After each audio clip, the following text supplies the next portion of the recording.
అవసరానికి వాడుకుంటుంటాడు ఆయన ఫోటో ఎడుగు కానీ విజయ్.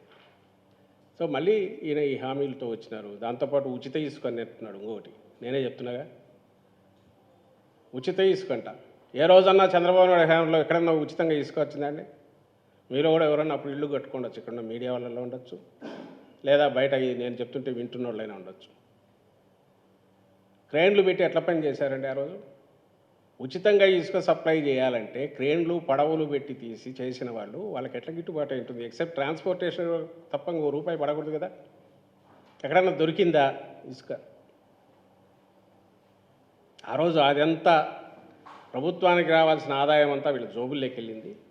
జగన్మోహన్ రెడ్డి గారు వచ్చారు, ట్రాన్స్పరెంట్గా అది ప్రభుత్వానికి సంవత్సరానికి ఒక 800 కోట్లు జమ అవుతుంది. ఫస్ట్ టైం హిస్టరీలో ఇసుకకు సంబంధించి ట్రాన్స్పరెంట్గా, ఓపెన్గా, రీజనబుల్ ప్రైస్కు కిందికి ఇస్తుంది. ప్రజలు అన్నీ గమనిస్తున్నారు. ఇది కూడా గమనించాల్సిందిగా ఏ హామీ అన్నా ఇవ్వమనండి. 14-19 మధ్య చంద్రబాబు నాయుడు గారు అది చేశారా?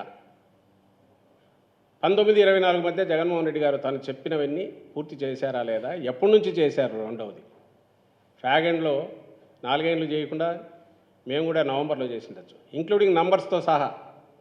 పెన్షన్స్ 2018 నాకు గుర్తుండే ఆగస్ట్ సెప్టెంబర్ వరకు 39 లక్షలు ఉండింది, ఆగస్టు వరకు సెప్టెంబర్ వరకు.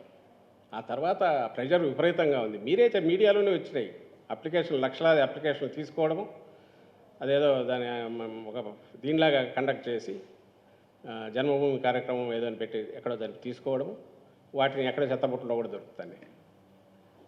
అంటే ఎన్నికలకు 6-7 నెలల ముందు వరకు కూడా 39 lakhs. ఎన్నికల దగ్గరికి వచ్చినాక సడన్గా పెరుగుతాయి. ఎట్లా పెరుగుతాయండి? నిజంగా గాన ఓపెన్గా అర్హత ఉన్న వాళ్ళందరికీ ఇచ్చి ఉంటే చంద్రబాబు నాయుడు గారు గ్రాడ్యువల్గా పెరుగుతుందా, సడన్గా పెరుగుతాయా? ఎలక్షన్లు వస్తున్నాయి కాబట్టి ప్రెజర్ విపరీతంగా ఉంటుంది, అందరూ ఆగ్రహిస్తారు వృద్ధులు అందరూ అని చెప్పి టకాటకా కొంత పెంచాడు, చేతులు దులుపుకున్నాడు. ఇప్పుడు మళ్ళీ అదే మాటలు మాట్లాడుతున్నాడు. సో ఇది గమనిస్తారు, అందరూ గమనిస్తున్నారని ఆయనకు తెలుసు కాబట్టి ధాటిగా చెప్పలేకపోతున్నాడు. ఆ కన్విక్షన్ కానీ డెప్త్ కానీ ఆయన మాటల్లో ఉండట్లేదు.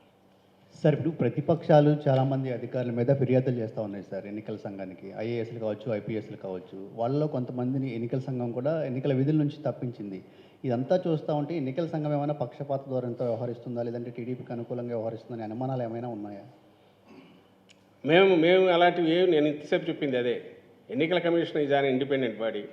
మాకు సంబంధించి అయితే మేము ఎన్నికలు అనౌన్స్ చేసి కోడ్ వచ్చిన తర్వాత అపోజిషన్ లాగే మేము కూడా మేము అనుకుంటున్నాం.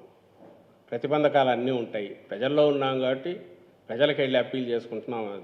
అధికార యంత్రాంగాన్ని ఉపయోగించుకోనో లేకపోతే దానిల మీద డిపెండ్ అయ్యో నడిపే చంద్రబాబు నాయుడు గారు లాంటి వాళ్ళకైతే ఉక్రోషము, ఆవేశం వస్తాయి. అది 2019లో పోయి మీద పడినట్టు, ఖర్చేట్టు మీద పడినట్టు అట్లా పడతారు. కానీ జగన్మోహన్ రెడ్డి గారు దాన్ని పెద్ద వేరే రకంగా ఇంకోటి చూడట్లేదు. దాని ఎన్నికల కమిషన్ ఇండిపెండెంట్ బాడీ, దాని విచక్షణ అధికారం వాళ్ళ దగ్గరికి వచ్చిన దాన్ని బట్టి ఇది అవుతుంది. మా వైపు ఆర్గ్యుమెంట్ ఉంటే మేము చేస్తాం. అయితే వీళ్ళు కంప్లైంట్ ఇచ్చిన వాళ్ళలో మీరు గమనిస్తే మైనారిటీకి చెందిన అధికారులు, ఎస్సీ అధికారులు, సిన్సియర్గా చేసిన అధికారులు వాళ్ళు ఉన్నారు. మరి ఏ ఉద్దేశాలతో చేసినారో వాళ్ళు అర్థం కావట్లేదు. అది వాళ్ళ మీద మేము అటాక్ పెడతాం. అపోజిషన్ అంటే తెలుగుదేశం పార్టీలు ఇంకెవరున్నారు అక్కడ, లేదా వాళ్ళ ఏజెంట్లన్న అదర్ పార్టీస్లో ఉన్న ఏజెంట్లు నేను చెప్పినట్టు. రెండవది నేను పాయింట్అవుట్ చేయదలుచుకునేది అంటే, పురంధేశ్వరి పెట్టిన లెటర్ ప్రకారం అయితే రాష్ట్రంలో ఆఫీసర్లు అందరూ అమ్ముడు పోయిన వాళ్ళే. మరి ఇదే ఆఫీసర్లే అంతకుముందు కూడా ఉన్నారు. ఆమె మొత్తం లిస్ట్ అవుట్ చేసింది కంప్లీట్.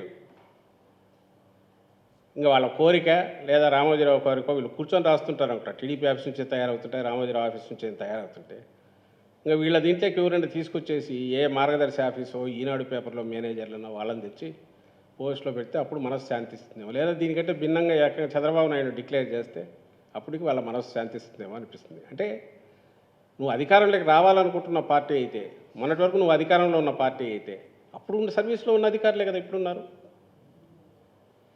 మేము అనట్లేదే వీళ్ళందరూ ఇదిగా ఉన్నారని చెప్పి. ఇప్పుడు మేము చూస్తున్నామనంటే ఆ రోజు మరి మీరు అట్లే ఇది కదా, ఎవరో ఎముకలు మెళ్ళేసుకొని తిరిగే వాళ్ళంటే చూపండి, వద్దని ఎవరు అన్నారు? మీరు చూపిన వాళ్ళు ట్రాన్స్ఫర్ చేస్తున్నాం అన్నారు, మేమేం కామెంట్ చేయట్లేదే. వాళ్ళు ఎముకలు మెళ్ళేసుకోవట్లేదు, ఎవరు కాకపోయినా మీరు చేస్తున్నారు. ఎలక్షన్ కమిషన్ డిస్క్రిప్షన్తో ఇచ్చేస్తుంది.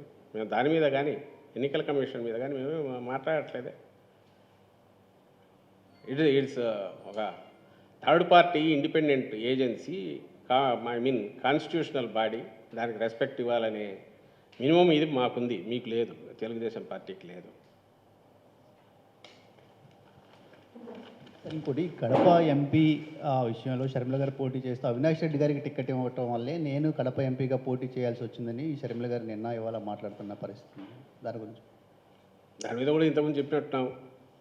ఆమె ఒక్కసారి ఆమె సంజాయిషి ఇవ్వాల్సిన పాయింట్లు చాలా ఉన్నాయి. షర్మిల గారు తెలంగాణ నుంచి హఠాత్తుగా ఎందుకు మాయమయ్యారు, తెలంగాణకే జీవితం అంకితం వాళ్ళు ఎందుకు మాయమయ్యి అక్కడి నుంచి ఇక్కడ ప్రత్యక్షమయ్యారు, వచ్చి మళ్ళీ ఇక్కడ ఎత్తిపోయిన కాంగ్రెస్ పార్టీలో ఎవరు మీకు బాధ్యత అప్పచెప్పారు, అదే కాంగ్రెస్ను ఈ విపరీతంగా ఏకిపారేసి ఆ రోజు తిట్టిన ఈవెన్ తన పార్టీ పెట్టినా కూడా తెలంగాణలో జరిగింది.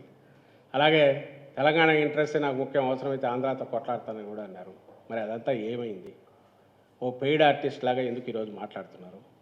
వీటికి ఆన్సర్లు దొరికితే ఈ వివేకానంద రెడ్డి హత్య, ఆమె తీసుకున్న పాత్ర, దానికి ఆన్సర్ దాంట్లోనే ఉంటుంది. వివేకానంద రెడ్డి గారి హత్య గురించి 4 ఏళ్లుగా ఆమెకు పట్టంది, ఈరోజు హఠాత్తుగా ఎందుకు వచ్చింది? పోనీ అదే ఎన్నికల అజెండా అనుకుంటే మరీ మంచిది, తెలుస్తుంది కదా. నెలన్నరలో ప్రజలు ఏమనుకుంటున్నారు, ప్రజా కోర్టులోనే తేల్చుకోవాలనుకుంటున్నామని అన్నట్టున్నారు. ఈరోజు ప్రజా కోర్టులో మరీ మంచిది, దాంతో అప్పటికన్నా నోళ్ళు మూతలు పడాలి కదా. రేపు ఈ ఎన్నికల్లో తెలుస్తుందిగా. ఎన్నికలకున్న పవిత్రత కానీ ఎన్నికలకు అజెండా ఏముండాలని కూడా ఇగ్నోర్ చేసి వ్యక్తిగతంగా కూడా దానికి ఏమీ ఓ ప్రాతిపదిక లేకుండా అసంబద్ధమైనవి ఏదైతే ఆ ఆరోపణలకు రిప్లైలు ఇచ్చుకుంటూ పోతే అది ఎక్కడికి పోతుందో కూడా తెలియదు. అన్ఎండింగ్ ఇది ప్రాసెస్. కంక్లూజన్స్కి వచ్చి కోర్టు పరిధిలో ఉన్న అంశాల గురించి, సిబిఐ పరిధిలో ఉన్న అంశాల గురించి కంక్లూజన్స్కి వచ్చి, కాబట్టి దానికి అసలు ఏమీ లేకముందే అంతా కూడా ముద్ర వేసి అది ఏ రకంగా ఎట్లా చూసినా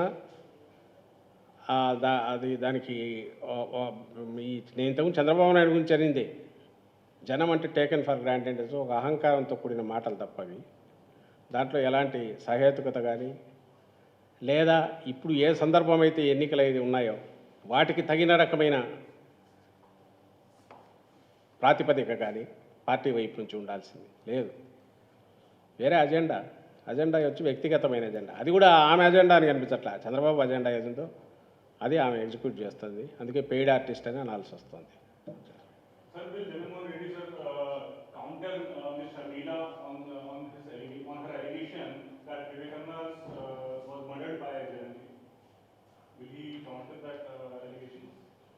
That will be settled in the court of law, whatever that is happening. And politically, if we go on answering every silly questions and wild allegations, that will end nowhere. We will miss the real test and miss the whatever the public expect. That we should talk about the public and public agenda, people's agenda. That is our main